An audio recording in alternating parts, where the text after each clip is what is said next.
King Charles and Queen Camilla have been crowned on a noteworthy day of pomp, covered by cheering by jams before Buckingham royal residence. Thousands stuffed the shopping centre in spite of the downpour, after a profoundly strict crowning ritual held at Westminster Nunnery and an immense parade through London.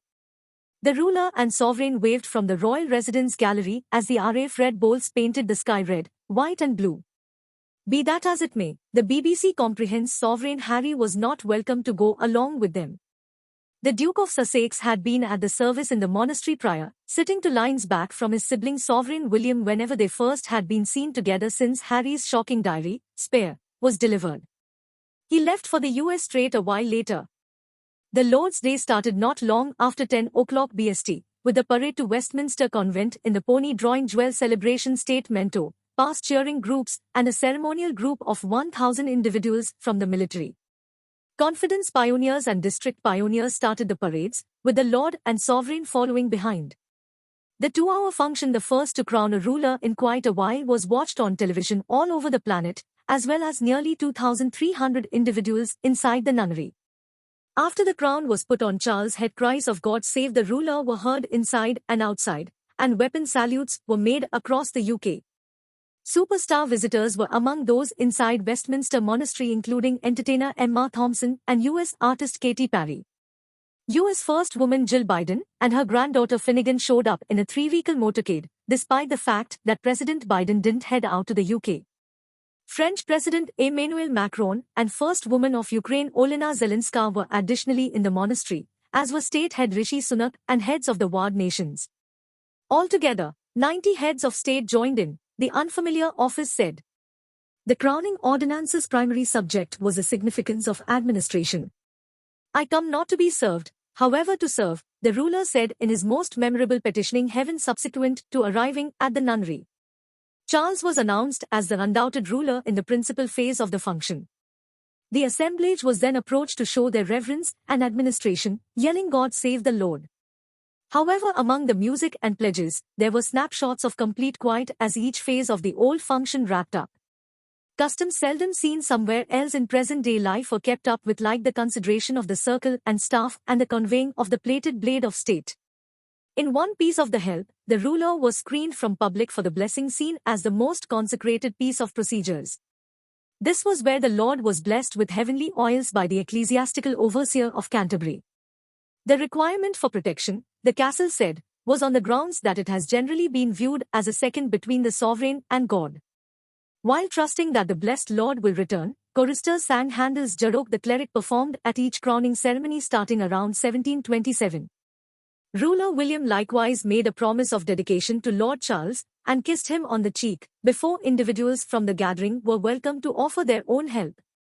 Getting back to the castle, it was a scene of ceremony and pomp as the recently delegated Lord and Sovereign went up the shopping centre in the gold statemento flanked by huge number of servicemen and ladies.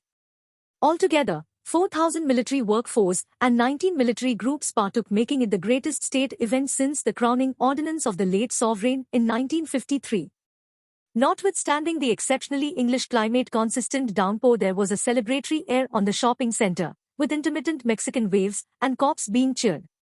Among the huge number of onlookers, a considerable lot of whom set up camp for the time being for the best review spot, was Alexandra Hodniak, 57, from Montreal, Canada. "I have known for quite a long time that I would need to go to this day, and the day that it was declared, I was heading to the workplace, and my better half called me and said 6th May, she told the BBC. I knew precisely very thing it was. Furthermore, I hopped on the telephone to get a lodging reservation and we went from that point." Hours after the fact, the Sovereign and Princess of Grains tweeted a video of the family's day, expressing, "What a day.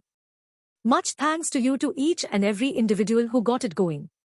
While by far most of the gathered group emerged to cheer the ruler, there was likewise a sizable dissent from Republic, the gathering crusading to nullify the government and supplant it with a chosen head of state, and others. Around 6 dissidents, who were dumping a one of bulletins, were captured. Altogether, the Metropolitan Police said it captured 52 individuals for affray, public request offences, break of the harmony and scheme to cause a public irritation around the crowning ceremony. Recognizing worries about the captures, leader Karen Finlay shielded Scotland Yard's activities, saying, "Our obligation is to do as such in a proportionate way in accordance with pertinent regulation." Against government bunches had guarded their entitlement to dissent. However, that's what the police cautioned: capacity to bear any interruption, whether through fight, etc., will be low. The reports of individuals being captured for calmly fighting the crowning ritual are unbelievably disturbing, said Common Liberties Watch UK chief Yasmin Ahmed. Common Liberties campaigner Peter Tatchell, who joined the dissidents, blamed the police for raising Goliath boundaries to cloud against government penance.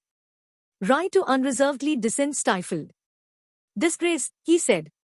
The Metropolitan Police had 11,500 officials working in what it said would be its greatest at any point single-day sending.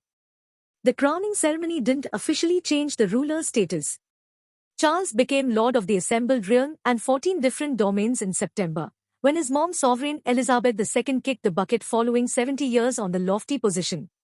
From that point forward, long periods of extreme arranging went into the festivals, the 40th royal celebration to occur at Westminster Nunnery starting around 1066. This time, the function underscored variety and consideration, with more multi-confidence components than any past crowning liturgy, with commitments from Jewish, Muslim, Buddhist and Sikh delegates. A book of scriptures illustration was perused by head of the state Rishi Sunak, who is Hindu, and music was sung in Welsh, Scottish Gaelic and Irish.